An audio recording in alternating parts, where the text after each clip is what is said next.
Napatay namin si Expert dito at tinipihan ko siya, di ko alam na di pala niya magugustuhan ang ginawa kong pagtipi. Ayoko sa lahat yung harap-harapan akong inaangasan. Bakit mo ba? Ito naman si Idol masyadong high blood para tipi lang kinakagalit na. Gusto na yatang umuwi ni Idol dito dahil low HP na siya kaya tinulungan ko na dahil mabait ako.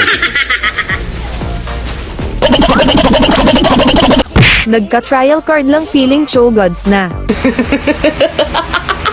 Gagalit ka.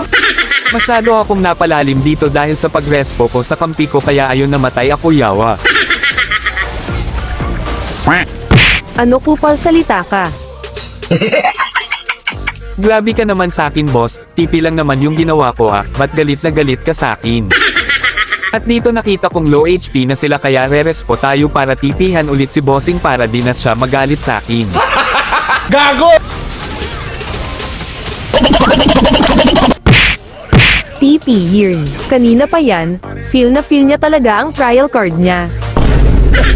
Kasalanan na pala ngayon ang mag-TP-TP, ginagawa ko lang naman ang sinasabi ng karamihan na dapat mag-TP-TP daw pag si Cho ang ginamit para medyo maangas ang datingan. At dito nakita ko ulit si Idol kaya pinuntahan ko siya nang bigla siya nag-ulti hahaha. Nescafe Classic. Napasobra na yung kakakape mo boss hahaha.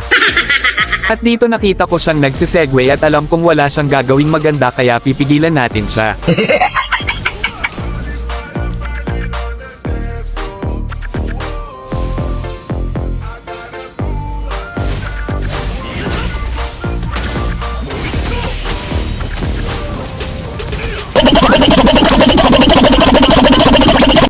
Abusado ka boy, ito ang sayo. Tahimik akong nagtatago dito habang hinihintay si bossing kaso si Hanabi ang nagpakita kaya siya na lang muna.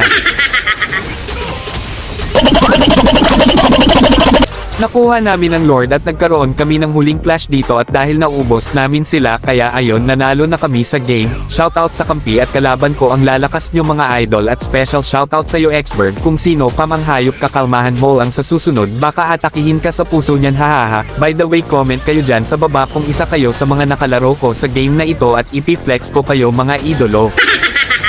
Maraming salamat sa panunood mga idol sana nag-enjoy kayo. Talo. Sorry.